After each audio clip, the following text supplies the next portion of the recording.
Assalamualaikum warahmatullahi wabarakatuh. Saya Sukisman Purtadi. Selamat datang di kelas saya, Kimia SMA.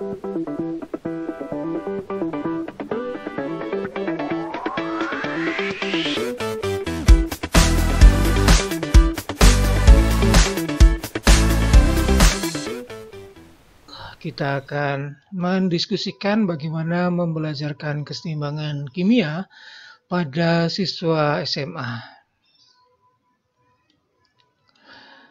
Apa yang akan kita bicarakan?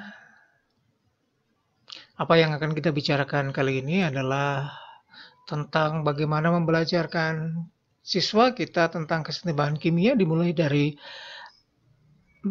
apa saja yang sudah menjadi prior knowledge atau pengetahuan awal pada diri mereka.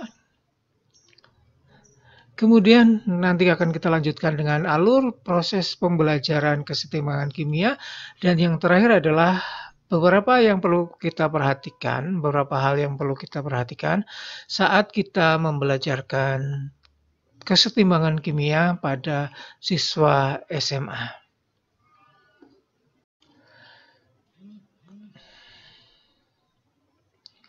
Kita mulai dari prior knowledge atau pengetahuan awal. Apa sajakah yang seharusnya sudah ada di dalam pikiran siswa? Jadi di dalam kognitif siswa kita ada apa sebenarnya? Jadi karena ini adalah konsep yang ada di kelas 11, siswa sudah mendapatkan kimia dari kelas 9 dan 10. Oleh karena itu beberapa konsep mungkin bisa kita jadikan awalan, pijakan sebelum mereka masuk ke keseimbangan kimia. Yang pertama adalah tentang proses reversible dan irreversible. Kata reversible dan irreversible mungkin sudah dikenal oleh siswa saat mereka membedakan antara perubahan fisika dengan perubahan kimia. Apa yang dimaksud dengan reversible? Dapat balik dan tak bisa balik. Di dalam mereka belajar tentang perubahan kimia dan fisika, mereka belajar tentang bahwa ada perubahan yang dapat balik dan perubahan yang tidak dapat balik, dan mereka dikenalkan dengan istilah reversible dan irreversible. Kemudian konsep berikutnya atau pengetahuan berikutnya adalah persamaan reaksi. Tentu saja karena keseimbangan kimia berkaitan dengan bagaimana menuliskan persamaan reaksi itu, bagaimana kita bisa menuliskan sebuah perubahan di dalam bahasa simbolik yang disebut sebagai persamaan reaksi, maka persamaan reaksi adalah bagian dari prior knowledge karena mereka sudah belajar waktu di kelas 10. Selanjutnya dalam waktu dekat sebelumnya mereka juga sudah belajar tentang termokimia. Konsep-konsep tentang termokimia akan banyak gunanya saat mereka belajar tentang keseimbangan kimia, dan sebenarnya sudah juga digunakan waktu mereka belajar tentang laju reaksi, dan laju reaksi merupakan salah satu prior knowledge atau pengetahuan awal yang nantinya akan berguna pada saat kita membahas keseimbangan. Oke, kalau Anda membaca beberapa buku yang baru, mungkin keseimbangan disampaikan lebih dulu daripada termokimia, sehingga termokimia kemudian bukan menjadi dasar dari keseimbangan kimia. Tetapi saya lebih sepakat bahwa termokimia lebih dulu diberikan pada siswa sebelum laju atau kinetika dan keseimbangan kimia, karena alur itu akan menjadikan siswa lebih mudah menerima konsep keseimbangan kimia. Baik, kita mau lanjutkan dengan konsep reversible dan tak reversible yang tadi. Kita akan masuk itu sebagai awalan, dan saya pikir itu akan menjadi dasar yang kuat bagi siswa, pada pemikiran siswa tentang keseimbangan nantinya. Jadi kita mulai dari reversible dan tak reversible. Waktu mereka membahas tentang perubahan fisika dan kimia tadi, perubahan fisika adalah perubahan yang reversible, jadi bisa kembali ke bentuk semula. Sementara yang perubahan kimia selalu ditekankan merupakan perubahan yang tak reversible atau perubahan yang tidak kembali ke bentuk semula. Akan tetapi, sebenarnya saat mereka belajar tentang kimia dan beberapa ilmu yang lain, termasuk juga dalam biologi, mereka akan tahu bahwa walaupun dikatakan sebagai tidak kembali lagi ke bentuk semula atau ke posisi semula, mereka mengetahui bahwa ada yang disebut sebagai siklus yang kadang-kadang kita bisa melihat bahwa sesuatu bisa kembali ke bentuk semula setelah melalui sebuah proses.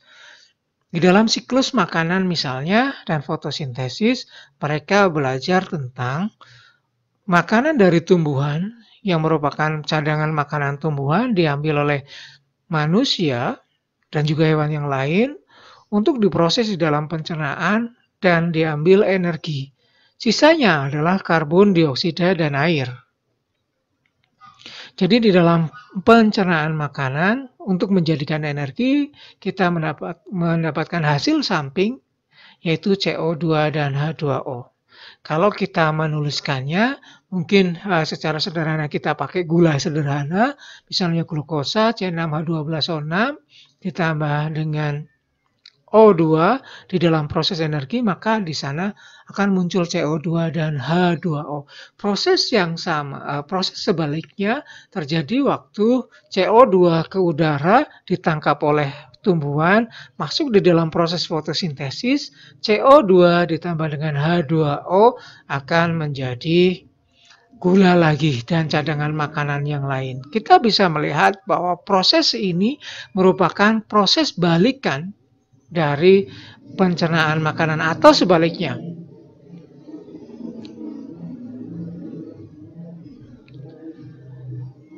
Atau sebaliknya bahwa pencernaan makanan adalah perombakan dari hasil fotosintesis yang sama persis, hanya terbalik.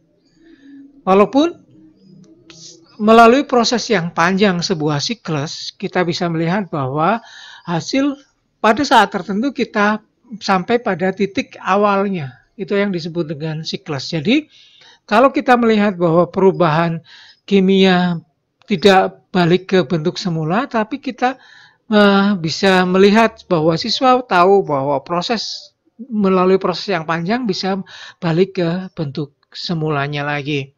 Tidak hanya karbon, mungkin juga nitrogen, sulfur, dan yang lainnya. Dari sini kita bisa membawa siswa kita untuk bisa melihat sebuah proses yang bisa balik bersama perubahan kimia yang bisa balik, yaitu dengan memberikan contoh reaksi yang reversible yang lebih singkat, yaitu reaksi blue bottle. Saya contohkan reaksi blue bottle di sini. Anda bisa mencari contoh reaksi yang cepat yang lainnya. Reaksi blue bottle ini mudah dilakukan dalam sebuah wadah, bisa berupa labu yang seperti ini atau botol atau wadah yang lainnya. Dimasukkan ke dalamnya glukosa dan air tentunya. Kemudian dilarutkan dan ditambah dengan KOH. KOH ini bisa juga diganti dengan menggunakan NaOH. Jadi pada intinya reaksi ini sebenarnya bisa dilakukan di laboratorium manapun ya, asal memiliki KOH atau NaOH, dan saya pikir hampir semua laboratorium kimia memilikinya. Setelah keduanya larut ditambah dengan methylene blue beberapa tetes, kemudian ditutup dan dikocok untuk melarutkan seluruhnya. Kita lihat larutannya berwarna biru sesuai dengan methylene blue. Kalau diletakkan, didiamkan begitu di atas meja, kita akan melihat bahwa larutannya atau warna larutan menghilang. Tetapi kalau kita kocok lagi semacam ini, maka warna biru akan muncul lagi. Bisa dibayangkan ini adalah seperti bersiklus tadi. Kalau siklus tadi punya rangkaian yang panjang, dari satu tempat ke tempat yang lain, dari tumbuhan masuk ke pencernaan kita, kemudian ke udara dan masuk ke dalam tumbuhan. Tetapi ini adalah dua reaksi yang terjadi di dalam suatu tempat. Dalam satu tempat, maksud saya. Jadi, reaksi dari biru yang didiamkan menjadi tidak berwarna, larutan dari biru menjadi tidak berwarna, kemudian tidak berwarna, kita bisa mengembalikannya lagi menjadi warna biru dengan cara mengkocoknya. Reaksi ini bisa diulang sesuai dengan kebutuhan kita, tapi tentu saja akan punya batasan tertentu karena ini adalah senyawa-senyawa organik. Oh ya, sebelumnya methylene blue bisa Anda peroleh kalau tidak disediakan di dalam laboratorium kimia, mungkin kita bisa mendapatkannya di laboratorium biologi, atau yang suka dengan ikan hias, methylene blue bisa diperoleh di toko-toko akuarium, karena ini biasanya digunakan untuk membersihkan penyakit ikan, lumut, dan sebagainya. Jadi, prosesnya adalah seperti ini, dari tidak berwarna menjadi berwarna atau sebaliknya dari berwarna menjadi tidak berwarna. Ini adalah sebuah reaksi yang berbeda tetapi terjadi di dalam satu wadah. Sekali lagi saya menyampaikan bahwa ini dua buah reaksi yang berbeda tetapi dalam satu wadah yang bisa kita kembalikan dari biru menjadi tidak berwarna dengan cara didiamkan dan dari tidak berwarna menjadi biru dengan cara dikocok. Tapi sekali lagi, ini adalah hal yang tidak berlangsung secara spontan dari keduanya. Jadi ini tetap sebagai sebuah atau dua buah reaksi yang berbeda. Nah, ini adalah reaksinya kalau Anda ingin tahu lebih jauh. Akan tapi tentu saja kita tidak akan menyampaikan reaksi ini kepada siswanya secara langsung. Karena reaksi ini tergolong reaksi yang rumit, ya, reaksi yang rumit. Tetapi kalau siswanya bertanya lebih jauh, ini bisa diberikan. Tetapi yang ingin kita tekankan bahwa ini adalah dua buah reaksi yang bisa kita balikkan secara langsung dan kita bisa melihat bahwa prosesnya bisa terjadi memang secara bolak-balik.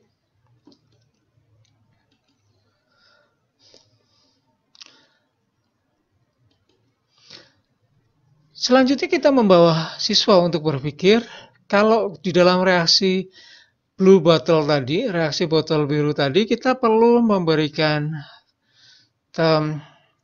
treatment atau memberikan usikan pada botol yang tidak berwarna tadi supaya bisa menjadi berwarna biru. Coba dibayangkan jika kita tidak perlu memberikan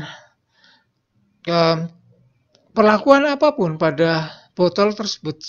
Seandainya ada sebuah reaksi yang kita tidak perlu memberikan treatment atau perlakuan apapun pada reaksi tersebut, tetapi reaksinya berlangsung dua arah secara spontan. Maka yang terjadi adalah reaksi akan berlangsung terus-menerus.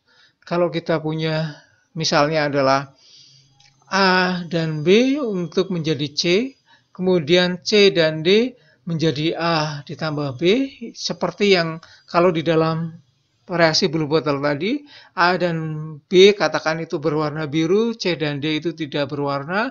Kita bayangkan bahwa reaksinya akan berlangsung secara spontan dari tidak berwarna menjadi biru, C dan D menjadi A dan B.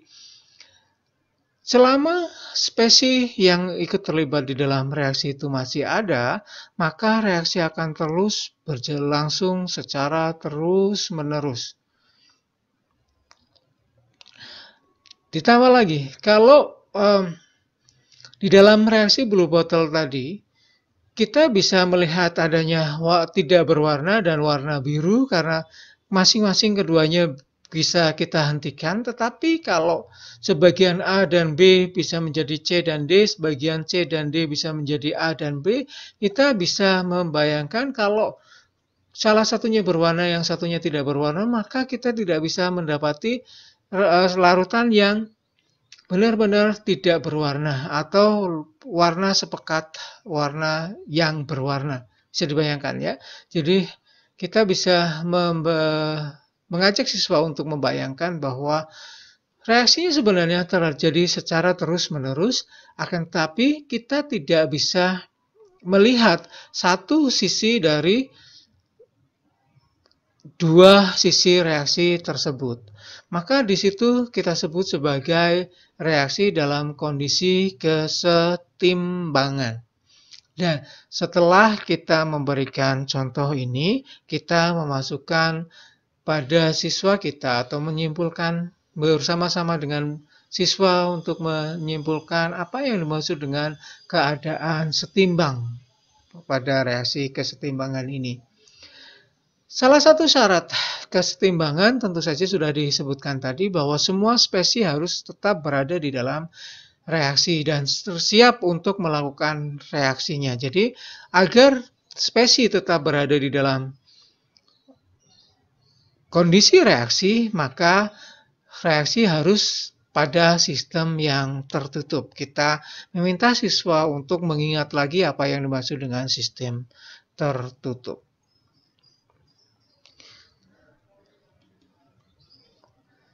Di dalam proses ini, laju pembentukan laju pembentukan C dan D akan sama dengan laju penguraian dari C dan D. Tetapi kita perlu menekankan bahwa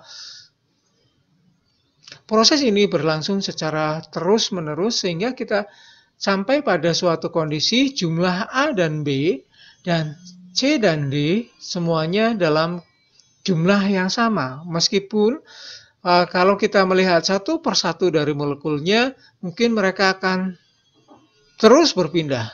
Jadi siapa yang menjadi A dan B, siapa yang menjadi C dan D akan terus bergerak terus.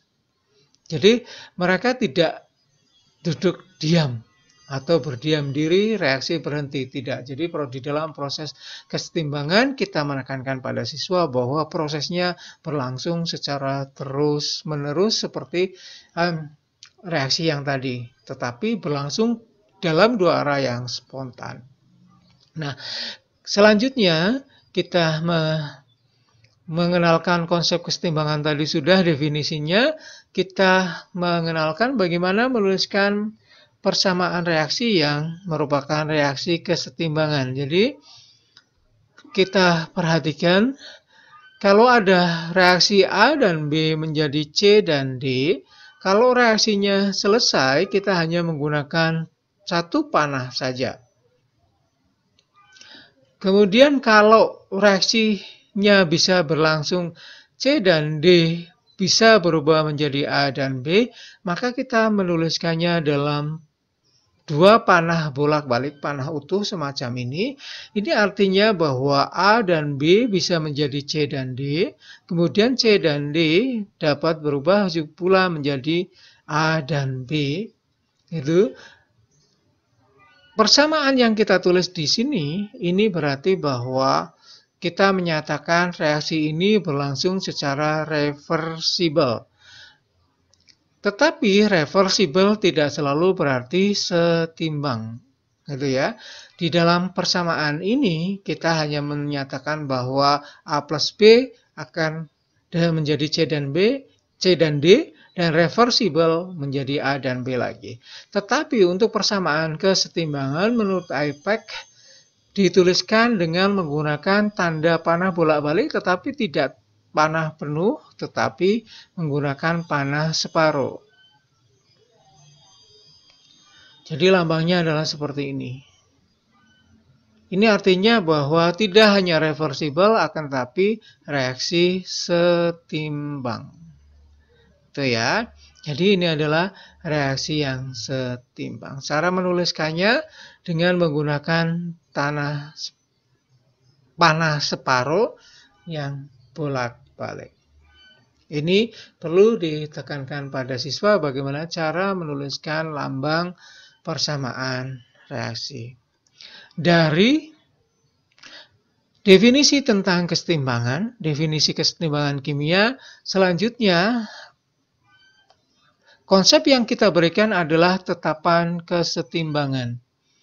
Mengapa kita memberikan konsep tetapan kesetimbangan lebih dulu daripada pergeseran kesetimbangan?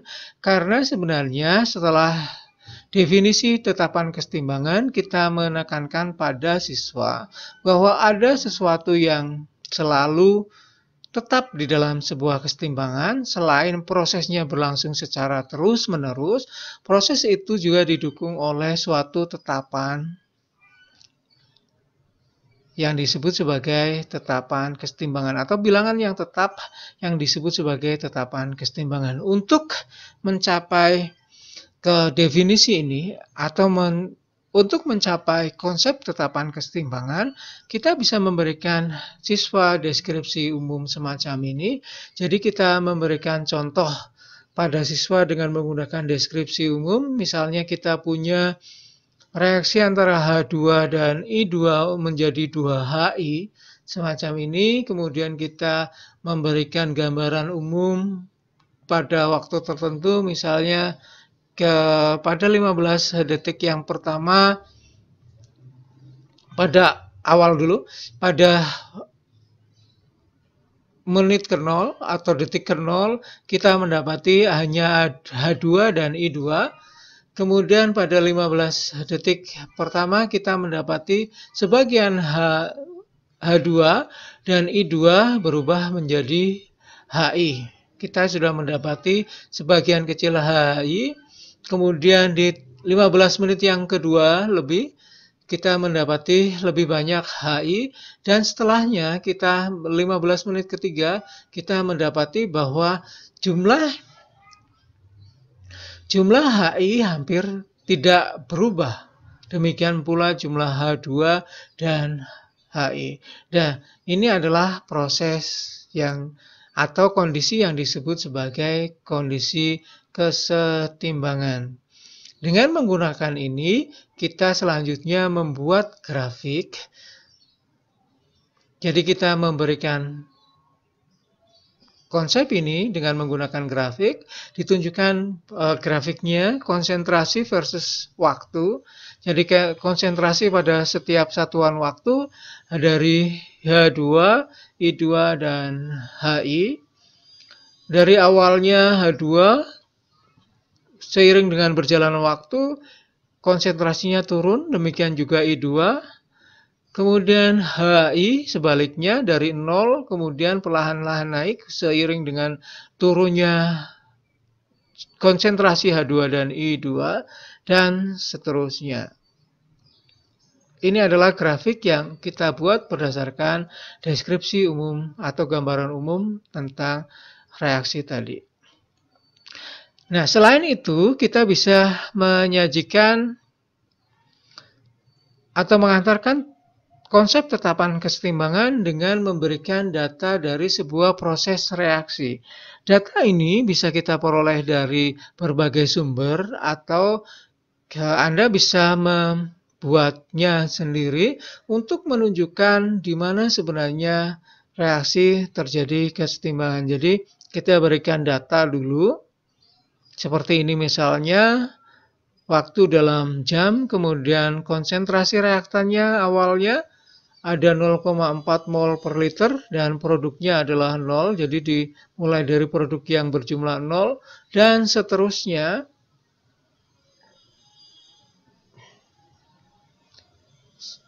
Kita bisa melihat bahwa dari jam ke-6 sampai seterusnya jumlah konsentrasi reaktan dan produk tetap, ya. Kemudian jika kita gambarkan grafiknya, kita bisa mengajak siswa untuk membuat grafiknya berdasarkan waktu, konsentrasi versus waktu, maka hasilnya akan seperti ini. Hampir sama dengan tadi, reaktannya dari awal 0,4 kemudian turun dengan cepat, kemudian melandai di jam ke-4, ke-6, dan seterusnya mulai datar. Demikian juga untuk yang produknya. Nah, dua cara ini menghasilkan hal yang berbeda karena di cara yang pertama kita tidak mengajak siswa untuk menggunakan datanya jadi lebih kualitatif. Kalau yang di sini lebih kuantitatif, siswa lebih bisa belajar dengan menggunakan data. Nah, ada cara yang lain kalau kita memiliki waktu lebih banyak dan menginginkan siswanya benar-benar berproses untuk melihat bagaimana, untuk mengalami bagaimana reaksi yang terjadi, yaitu dengan menggunakan teknik yang lain, yaitu menggunakan analogi. Kita bisa menggunakan analogi kartu atau blok Lego. Analogi kartu ini sudah pernah dilakukan dan dimuat di Journal of Chemical Education. Untuk blok Lego saya tambahin sendiri karena saya berpikir bahwa blok Lego mungkin akan lebih mudah dilakukan daripada kartu. Akan kita lihat mengapa Lego akan lebih mudah. Jadi kita membagi siswa kita atau menempatkan siswa kita secara berpasangan, yaitu satu pihak yang bertindak sebagai reaktan dan satu pihak sebagai produk. Reaktan adalah yang memiliki Lego tunggal dan produk memiliki Lego gabungan. Maksudnya seperti ini. Anda bisa melihat bahwa Lego itu kan punya semacam lock and key ya. Jadi ada bagian yang keluar, kemudian kita bisa mencocokkannya dengan bagian balok yang berlubang di bawahnya. Jadi kita bisa menyatukan antara dua Lego itu menjadi satu ya. Nah, kita meminta siswa membawa Lego sejumlah tertentu, misalnya kita menempatkan anak yang ada di reaktan dengan sejumlah 30 Lego tunggal. Jadi belum disatukan. Masing-masing baloknya masih terpisah-pisah, jumlahnya 30. Dan di produk kita minta siswanya tidak membawa Legonya dulu. Artinya 0, jumlah di produk 0. Seperti yang tadi. Supaya kita bisa melihat bagaimana proses reaksi terjadi. Anda mungkin sudah mulai bisa membayangkan. Kalau belum, mari kita lihat lagi. Nah, yang terjadi adalah nanti yang kita minta pada siswa adalah untuk yang reaktan, untuk siswa yang reaktan, diminta untuk menyatukan dua buah Legonya, kemudian diserahkan pada siswa yang berada di pihak produk. Menyatukan dua-dua. Jadi dua buah Lego digabung kemudian diberikan pada siswa yang ada di produk. Nah, yang produk nantinya akan memecahkan atau memisahkan lagi Lego yang sudah disatukan menjadi Lego-Lego tunggal atau balok-balok Lego tunggal dan diserahkan lagi pada siswa yang berada di pihak reaktan. Nah, tetapi caranya bukan saat yang digabungkan kemudian langsung dilepaskan lagi oleh pihak produk. Caranya adalah dengan menggunakan, kita memintanya dengan menggunakan rasio tertentu atau fraksi tertentu. Jadi contoh, kalau awalnya pada pihak reaktan memiliki 30 balok Lego tunggal, dengan fraksi tertentu, itu artinya hanya sebagian tertentunya. Misalnya kita minta mereka menggabungkan sepertiganya. Sepertiga dari jumlah totalnya untuk digabungkan. Sepertiga dari 30 adalah 10. Jadi 10 Lego digabungkan. Bukan keseluruhan jadi satu, tapi dua-dua. Jadi nanti akan ada 5 Lego yang bergabung dan kemudian diserahkan pada pihak produk. Selesai ya.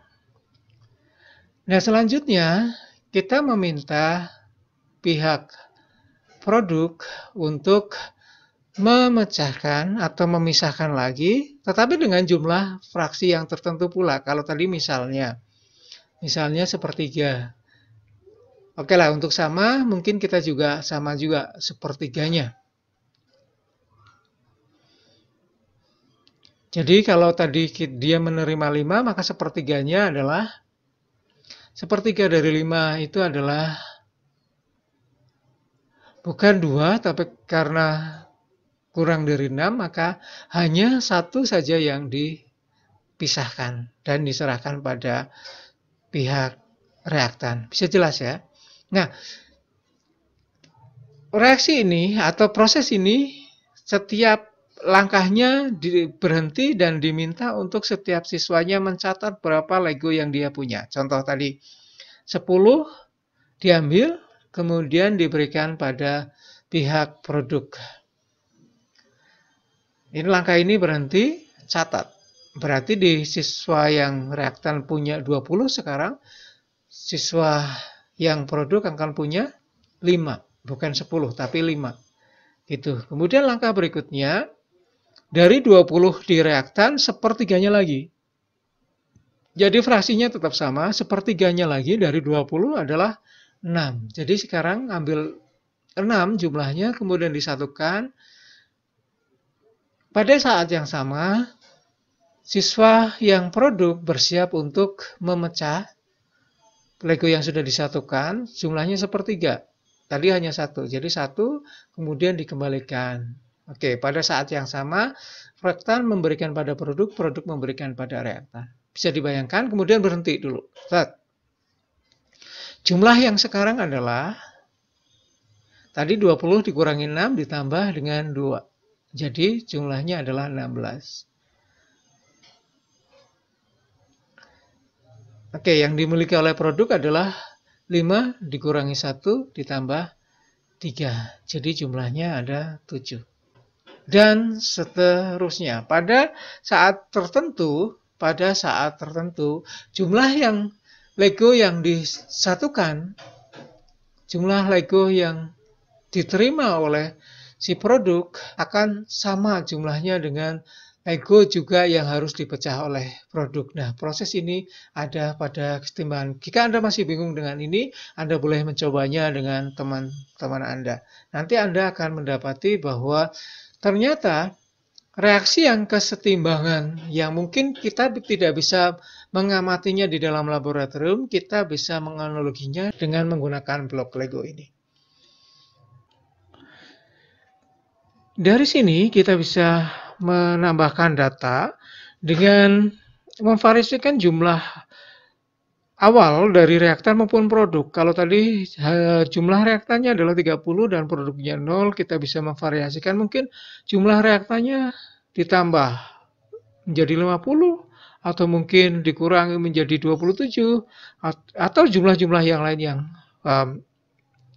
menurut kehendak kita. Mungkin juga produknya tidak 0, tetapi mungkin 5, 10, dan seterusnya, jumlah yang banyak. Tidak masalah supaya nanti kita bisa meminta siswa untuk menganalisis lebih lanjut.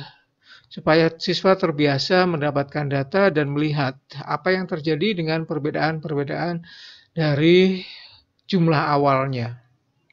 Ini hampir sama dengan kesetimbangan sebenarnya. Oleh karena itu ini adalah analogi. Nah, cara yang lainnya juga, kita bisa meminta kelompok yang lain untuk membedakan fraksi untuk reaktan yang jumlah yang dipecah dan digabung. Kalau tadi sepertiga dan sepertiga, mungkin kita bisa memvariasikan setengah dengan sepertiga, sepertiga dengan seperempat, dan yang lain-lainnya supaya kita nanti akan bisa melihat apa yang terjadi kalau fraksinya juga berbeda. Nah, kalau Anda termasuk yang tidak ingin repot, kita bisa melanjutkannya dengan menghitung angka banding konsentrasi kesetimbangan. Dan kalau tidak mau repot lagi, kita bisa melihat langsung meminta siswa untuk menghitung nilai banding dari konsentrasi pereaksi dibagi dengan konsentrasi pereaktan. Sama ya. Konsentrasi produk dengan konsentrasi reaktan. Seperti itu, dengan ketentuan seperti ini, sama dengan konsentrasi produknya kepangkatkan dengan konsentrasi produk pangkatan masing-masing dengan koefisiennya. Dan juga sama yang seperti ini.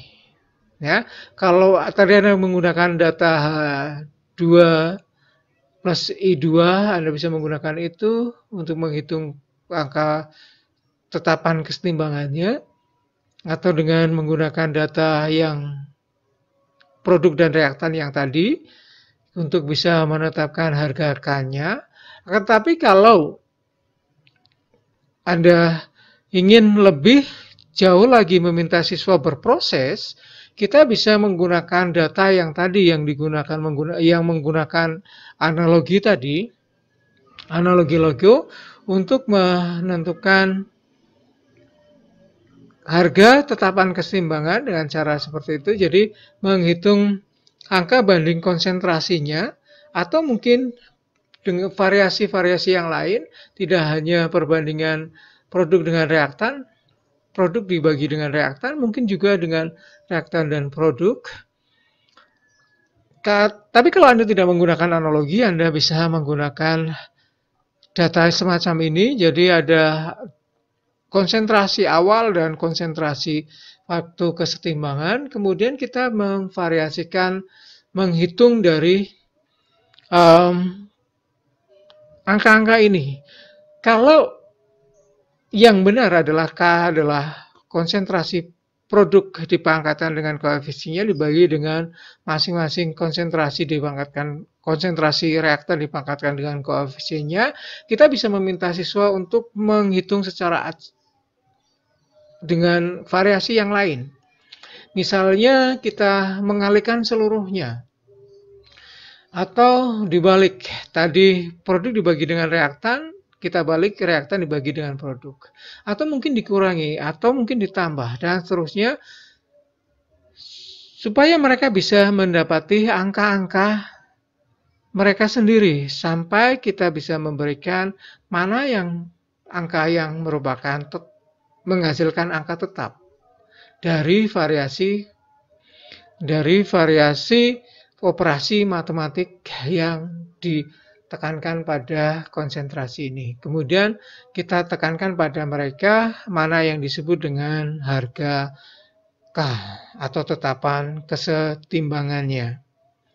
Itu jadi di sini kita memberikan proses pada siswa bagaimana menentukan harga tetapan kesetimbangan supaya mereka tahu mana yang dimaksud dengan harga tetapan kesetimbangan, bukan hanya kita berikan secara langsung. Walaupun sebenarnya kalau Anda memang tidak punya waktu, kita tidak punya waktu yang lebih banyak, kita tidak menginginkan hal seperti itu, mungkin handle-nya susah, Anda bisa langsung memberikan mana yang disebut dengan harga K. Tetapi jelas bahwa proses itu menjadi tidak terlalu bermakna. Jadi ya itu adalah hafalan.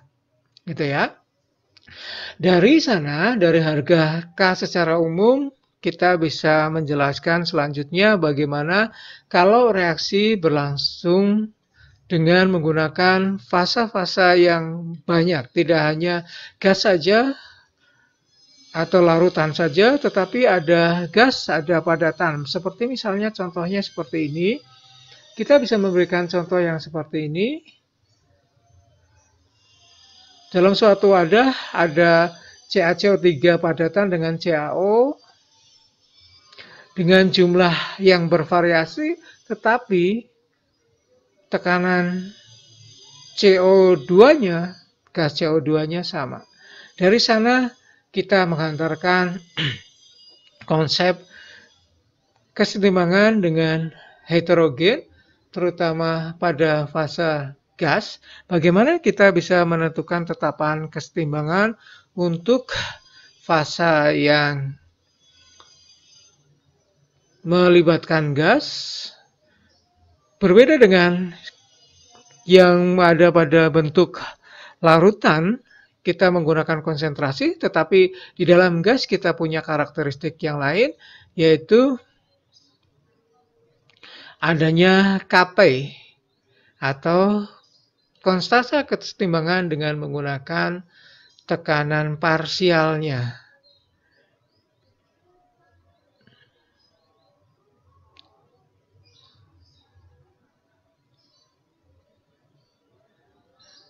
Dengan operasi matematika yang Anda punya, nanti Anda dapat menjelaskan juga bagaimana hubungan Kp dengan Kc, K dengan menggunakan konsentrasi, bahwa Kp itu sama dengan Kc kali RT pangkatkan dengan delta N atau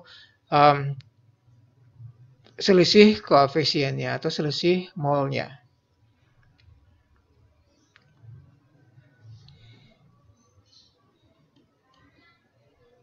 Untuk ini silahkan pelajari lebih dalam sendiri di sana. Baik, selanjutnya setelah kita mengetahui harga K, kemudian Kc, Kp, Anda bisa memberikan pada siswa contoh-contoh hitungan dan latihan bagaimana menentukan Kc, Kp, K, dan dengan berbagai macam variasinya. Selanjutnya setelah dari harga tetapan kesetimbangan, kita memberikan konsep yang merupakan aplikasi dari tetapan kesetimbangan dan definisi kesetimbangan, yaitu pergeseran kesetimbangan. Satu hal yang ditekankan pada waktu kita akan berbicara pergeseran kesetimbangan, bahwa saat suhu tetap, tidak ada perubahan suhu pada sistem, maka tetapan kesetimbangan akan tetap.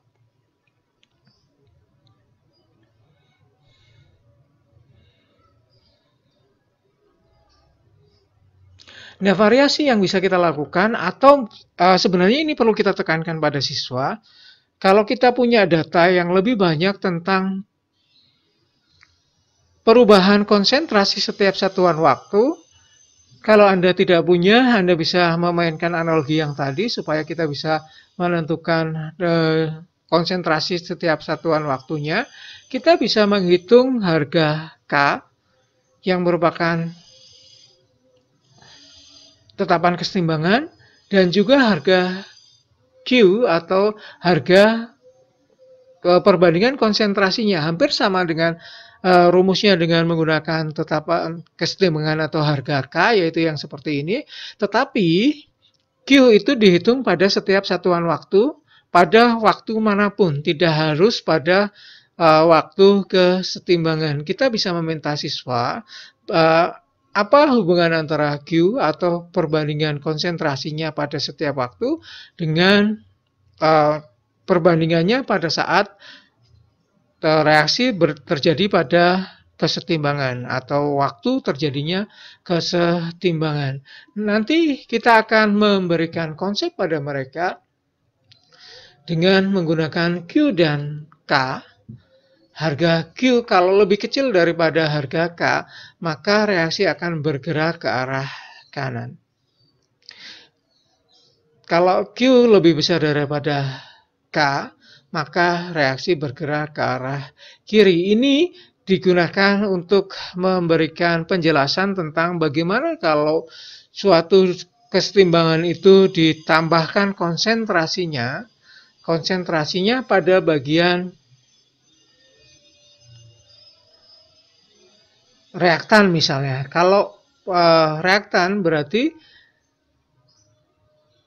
pada bagian Q, pada bagian penyebutnya, pada bagian bawah yang pembaginya akan bertambah lebih besar. Gitu, lebih besar, maka yang terjadi adalah Q akan lebih kecil daripada K, maka reaksi akan bergerak ke arah kanan. Beda kalau kita tambah dengan produknya, maka pada bagian atasnya dari persamaan ini, dari persamaan Q ini, pada bagian atas akan lebih besar. Maka Q hasilnya akan lebih besar daripada K. Kalau lebih besar, maka dia akan bergeser ke arah kiri atau ke arah reaktan. Tetapi kalau ditambah pada pereaktan dan produk, di mana jumlah hasil bandingnya bukan jumlah, tetapi ya penambahan jumlahnya menghasilkan harga Q yang sama dengan yang tadi, maka reaksi akan tetap berada di dalam kesetimbangan. Jadi itu adalah prinsip dari pergeseran kesetimbangan saat kita menambahkan konsentrasi atau kita mengusik suatu kesetimbangan dengan menambahkan konsentrasi, baik konsentrasi produk maupun pada reaktan. Jadi kita memberikan seperti ini. Jadi kalau kita punya K, kalau diubah perubahan konsentrasinya, apa yang terjadi kalau misalnya kita mengubah pada reaktan. Itu adalah penjelasannya tadi. Kemudian kalau perubahan P atau V ini berpengaruh pada Kp, selanjutnya akan berpengaruh juga pada Kc-nya. Silakan digali lebih dalam pada itu. Itu adalah prinsip dari pergeseran kesetimbangan. Jadi prinsip perubahan atau pergeseran kesetimbangan akan lebih baik kalau menggunakan harga atau dengan mendasarkan bagaimana sebuah kesetimbangan itu mempertahankan harga Kc dan Kp-nya. Ini akan sedikit berbeda kalau terjadi pada perubahan suhu. Ada persamaan yang lain, yaitu persamaan Arrhenius yang menyebutkan bagaimana hubungan K dengan temperatur, yaitu seperti ini. Kalau ada perubahan temperatur dari T1 ke T2, maka perubahan K1 menjadi K2 adalah punya hubungan logaritma natural atau ln dari K2 per K1 sama dengan negatif delta H per R dibagi dengan seper T2 min seper T1. Jadi perubahan K-nya akan dapat dihitung dengan menggunakan ini.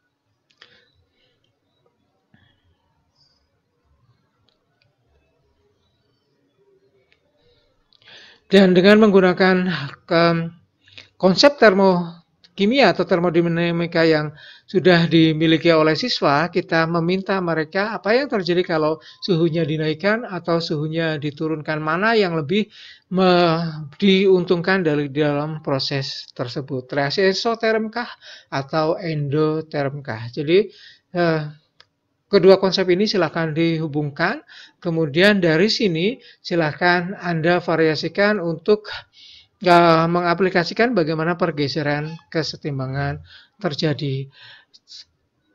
Yang terakhir adalah konsep tentang aplikasi kesetimbangan. Silakan dijabarkan atau dijelaskan tentang bagaimana kesetimbangan itu di dalam kehidupan sehari-hari, misalnya di dalam tubuh, kemudian di dalam pengawetan makanan, dan banyak lain, termasuk juga dengan industri besar, seperti misalnya amoniak, sulfur, dan sebagainya.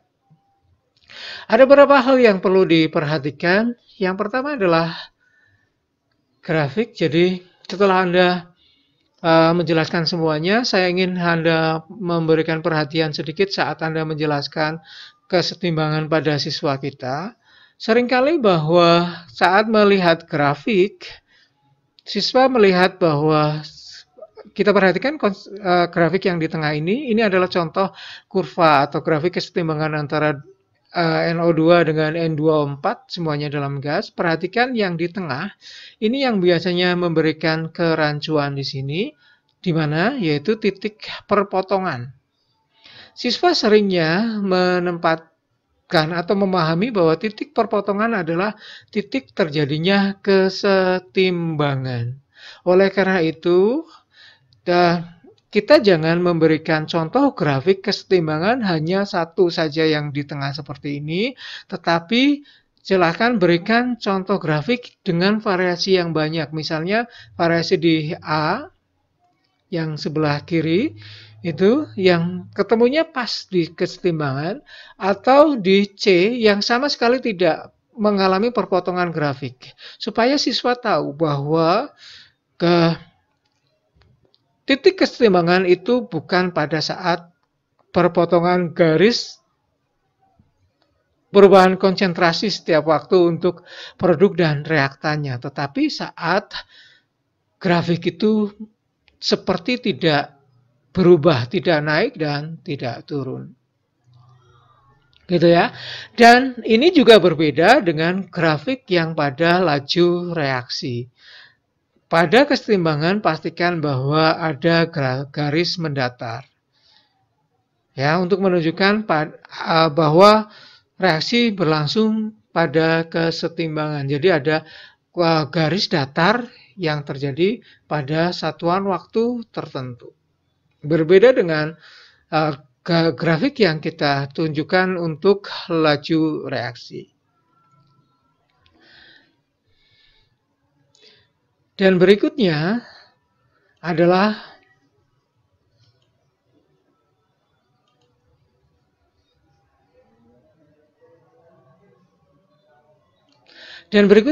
prinsip Le Chatelier. Prinsip yang sering ditekankan di depan untuk menekankan bagaimana pergeseran kesetimbangan terjadi, sebaiknya jangan diletakkan di depan. Jadi kita tidak ingin menjelaskan tentang prinsip Le Chatelier dulu di awal, kemudian kita menjelaskan pergeseran kesetimbangan. Saya meminta seperti yang tadi, jadi kita jelaskan bagaimana kesetimbangan bergeser dengan tetap mempertahankan harga K asal suhunya tetap. Baru kemudian disimpulkan dengan menggunakan prinsip Le Chatelier. Jadi jangan menempatkan Le Chatelier untuk menjelaskan ke proses kesetimbangan yang terjadi, karena beberapa contoh yang mungkin atau beberapa kasus yang muncul kadang-kadang tidak sesuai dengan prinsip Le Chatelier kalau diberikan secara langsung. Satu lagi sebenarnya yang ingin saya tekankan lagi adalah bagaimana menghitung nilai K. Kalau kita sudah memberikan latihan yang banyak, saya pikir siswa nanti akan terbiasa menghitung harga K, tetapi kadang-kadang siswa harus diingatkan lagi tentang perbedaan bagaimana kita menentukan orde reaksi pada laju reaksi dengan pangkat pada tetapan kesetimbangan. Ini yang sering menjadi salah pada siswa, karena orde itu tidak sama dengan koefisien, tapi pangkat di dalam menghitung tetapan kesetimbangan itu digunakan dengan menggunakan koefisiennya. Itu proses yang kita lewati bagaimana membelajarkan kesetimbangan pada siswa. Terima kasih atas perhatian Anda, selamat belajar. Jika masih ada pertanyaan, silakan ajukan pertanyaan di kolom komentar atau di diskusi di psikologi. Saya tunggu, terima kasih. Assalamualaikum warahmatullahi wabarakatuh.